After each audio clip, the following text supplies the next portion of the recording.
Selamat pagi anak-anak.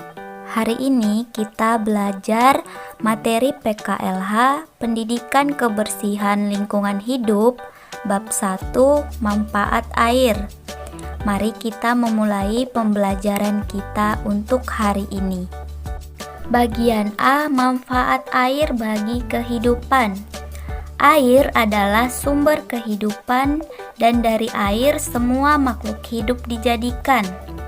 Jadi sumber kehidupan itu artinya tidak satu pun yang dapat bertahan hidup di bumi tanpa air. Nah, 70% tubuh manusia tersusun dari air. Nah, makanya kita selalu dianjurkan untuk minum air putih yang banyak setiap hari. Air merupakan zat cair. Air tidak memiliki rasa, bau, dan warna. Air yang diminum manusia adalah air yang telah diproses melalui pengolahan dan memenuhi syarat kesehatan. Nah, anak-anak, jadi air yang kita minum setiap hari harus air bersih. Air bersih adalah air yang dapat digunakan untuk keperluan sehari-hari. Contohnya, air yang kita pakai untuk minum atau yang kita pakai untuk memasak. Manfaat air bagi manusia.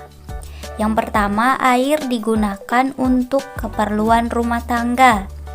Misalnya, diperlukan untuk memasak, diperlukan untuk mandi, diperlukan untuk mencuci, misalnya mencuci piring, baju, atau yang lain-lain.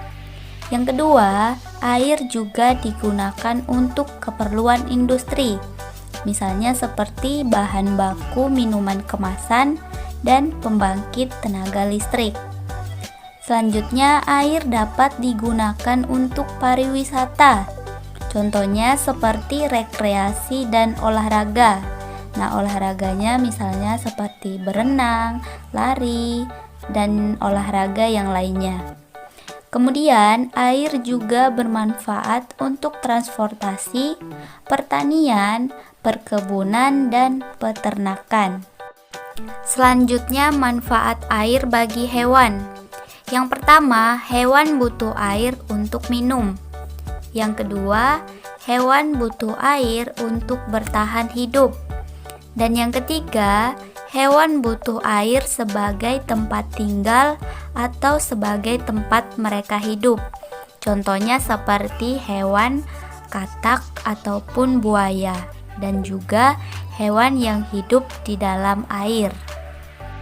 Selanjutnya, manfaat air bagi tumbuhan. Nah, yang pertama, manfaatnya adalah untuk menyiram tanaman. Nah, jadi air juga sangat dibutuhkan untuk tanaman supaya mereka tetap tumbuh dengan subur. Nah, supaya tumbuhan itu tidak kekeringan, maka kita harus menyiram setiap hari dengan air yang secukupnya. Yang kedua, air sangat diperlukan bagi tumbuhan untuk melakukan fotosintesis. Nah, fotosintesis itu sendiri adalah pembuatan makanan oleh tumbuhan hijau melalui proses biokimia pada klorofil dengan bantuan sinar matahari. Bagian B, cara memanfaatkan air. Nah, cara memanfaatkan air yaitu dengan cara yang pertama, menampung air hujan. Yang kedua, memanfaatkan air bekas cucian. Nah, misalnya air bekas cucian bisa dipakai untuk menyiram tanaman, halaman, atau membersihkan kandang ternak. Pemanfaatan air hujan dikenal dengan istilah SPAH. SPAH adalah singkatan dari Sistem Pemanfaatan Air Hujan. Nah, contohnya seperti membuat talang air, saringan pasir, bak penampung, dan sumur resapan. Nah, jadi semuanya itu digunakan untuk melestarikan air tanah dan mengurangi risiko genangan air atau banjir. Nah, anak-anak, jadi sampai di sini materi PKLH untuk bab 1 tentang manfaat air. Jadi yang menjadi kesimpulannya adalah yang pertama, air sangat dibutuhkan oleh makhluk hidup karena memiliki manfaat yang luar biasa. Yang kedua, tidak semua air dapat diminum, hanya yang memenuhi syarat kesehatan.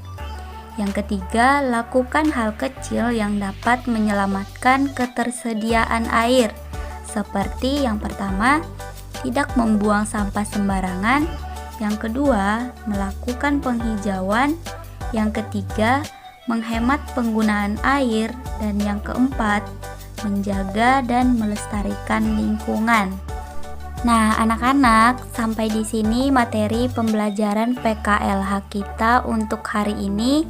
Semoga apa yang Ibu sampaikan dapat kalian pahami. Ibu ucapkan selamat pagi dan selamat belajar ya. Semangat!